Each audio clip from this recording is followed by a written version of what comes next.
Well, let me get back to the context of this particular passage. You shall know the truth, and the truth shall set you free. You see, Jesus added a proviso. The preface to that passage, to that particular verse is this: if you continue to abide in my word, you will be my disciples. That is to say, if you follow my way of self-giving love, if you orient your lives according to the teaching of Jesus, the ethics of Jesus based on love, compassion, humility, and holiness, if you center your lives in that reality, you will know the truth. To follow Jesus in this way of self-giving love, and to honor that divine spark embedded in the seat of our own soul.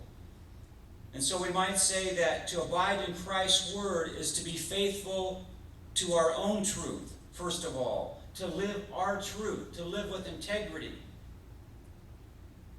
And this morning I want to say that when it comes to truth, there are really two parts to this thing. The first is this, and maybe the most basic: being true to ourselves. There's the being true to God part, which is important, but there's being true to ourselves. Being true to who we really are and what we really are. Living our own truth. Living our truth. Thinking about Stonewall, I also am thinking about Lieutenant Daniel Choi. Some of you may have read his story. He was a lieutenant in the Army. He served in combat operations very bravely. He's a fluent Arabic speaker. He loved his men. His men loved him. But he was a gay lieutenant in the Army.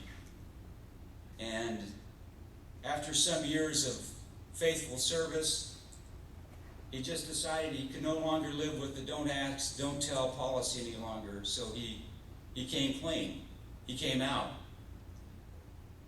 And he was discharged. And reading the transcript, I just thought it was so interesting. His final comment was, I just really can no longer live a lie. I can no longer live a lie. So here was a man of integrity who really took seriously the call to be true to his own being, to live his truth. And you know, when we compromise our truth, when we sacrifice our integrity, what we do is we place ourselves at risk of being enslaved again. And this is what Jesus and later Paul both had in mind when they talked about truth and being enslaved to sin. Paul said in Romans 6 that the one who practices sin becomes a slave to sin. In other words, when we're not true to ourselves, when we fail to live our best life, our authentic life, then we end up living a lie. And that lie becomes like an addiction, which is very, very difficult to break. It places us in a death grip. It issues in the kind of behavior that brings spiritual death, greed, and narcissism, and selfishness, and infidelity. And so finally, I think of one more character that was in the news, or wasn't in the news because he got overshadowed by Michael Jackson, and that was Governor Mark Sanford. Now there's an interesting guy. The Bible-thumping governor still, it seems to me, kind of living a lie, really hasn't come clean, couching his indiscretions in spiritual language. And if his convoluted explanations and contorted explanations weren't so sad, they'd almost be funny. But see, this is the way I look at it. If he were a real Christian, like he says he is, this is what he would do. He would simply get on TV and make it very short and sweet and say, I lied, I cheated, I broke the covenant, I'm sorry. And then he might say, oh, by the way, I'm taking a couple of years and get my life together. Well, what's the difference between Mark Sanford and Lieutenant Daniel Choi? I think it's the difference between living a lie and living the truth. You see, Choi was telling the truth about who he was in spite of the consequences, and Sanford was masquerading the truth about who he is to avoid the consequences. So now you tell me, who is the free man? Well, it's not that I don't have sympathy, even for unscrupulous politicians who get lost in this world, because it's so easy to get lost in this world. It's so easy to forget who we are, to forget whose we are.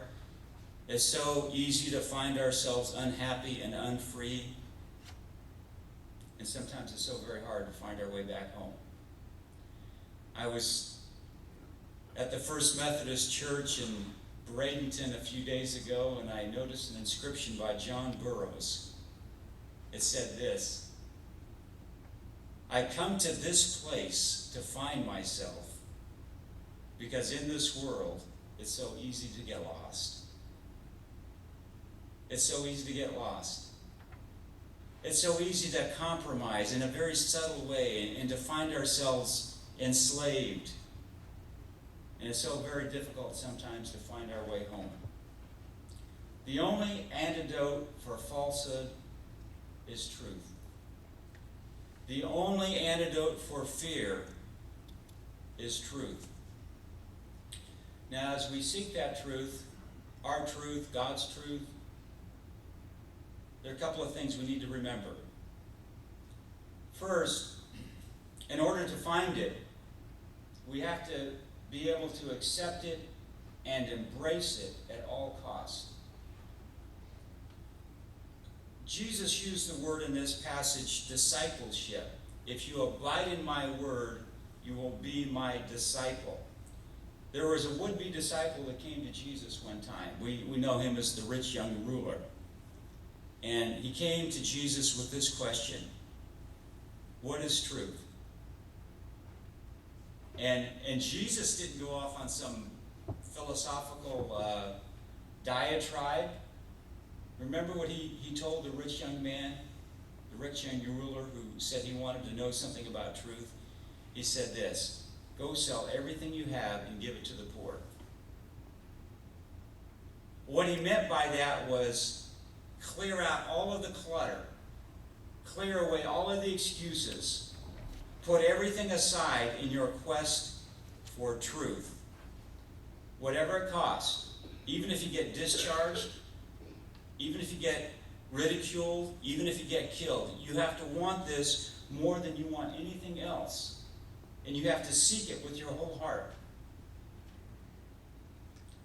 And secondly, in our seeking of the truth, we need to remember that truth and freedom is a gift of God's affection and not just the object of human striving.